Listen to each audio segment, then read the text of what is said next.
नमस्कार, एकमत live news मराठीवरती आपले सहर्ष स्वागत आहे। जागतिक आदिवासी दिनानिमित्त पुसदमध्ये भव्य मोटरसायकल रॅली।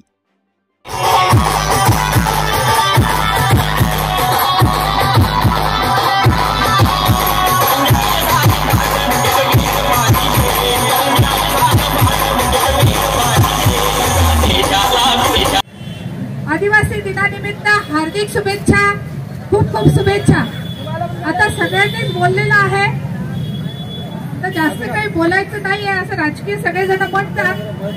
भूतळाच्या शहर झाल्यापेक्षा शिक्षकाची पंढरी झालेली मला जास्त आवडेल, कारण शिक्षकाच म्हणजे आदिवासी समाजाचा गरज आहे, आरोग्याची गरज आहे आणि आर्थिक बळकटीकरण या समाजाला आवश्यक आहे।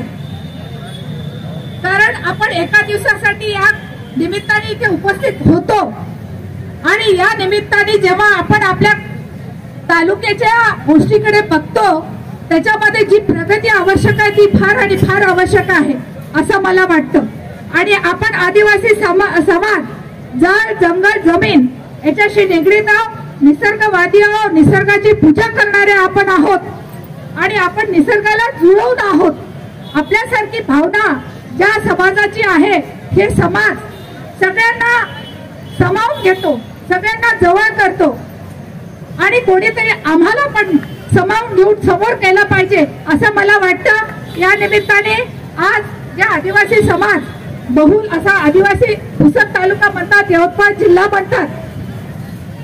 पुसद तालुका आणि यवतमाळ जिल्ह्याची ओळख शेतकरी आत्महत्याग्रस्त आणि आदिवासी बहुल असं होतं, पण जेव्हा तिकीट द्यायची वेळ येते, काय डवरे साहेब मान हलवायला, जेव्हा तिकीट द्यायची वेळ येते काहीतरी वेगळे चित्र दिसते। पण या वेळेला आपल्या आदिवासी समाजाचा एखादा उमेदवार असला पाहिजे। या निमित्ताने एवढं बोलते आणि माझे 2 शब्द संपवते। जय हिंद, जय महाराष्ट्र।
नाही तोपर्यंत खऱ्या अर्थाने आपलं सरकार येणार नाही, आपल्याला न्याय मिळणार नाही. आणि तो न्याय मिळवण्यासाठी आपल्या सर्व बहुजन समाजाने एकत्र येणं ही काळाची गरज झालेली आहे. बस पुनश्च या ठिकाणी आपल्याला जागतिक आदिवासी दिनाच्या शुभेच्छा देतो आणि माझे 2 शब्द संपवितो.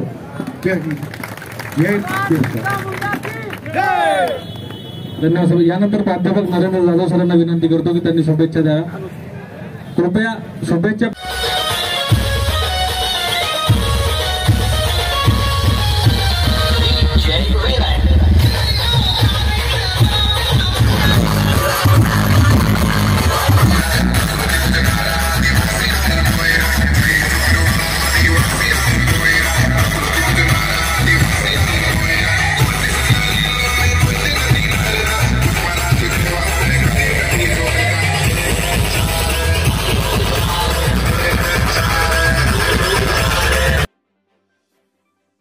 बातमीला लाईक करा, कॉमेंट करा, शेअर करा व सर्वात आधी ताज्या घडामोडी बघण्यासाठी एकमत लाईव्ह मराठी न्यूज चॅनलला सबस्क्राईब करा.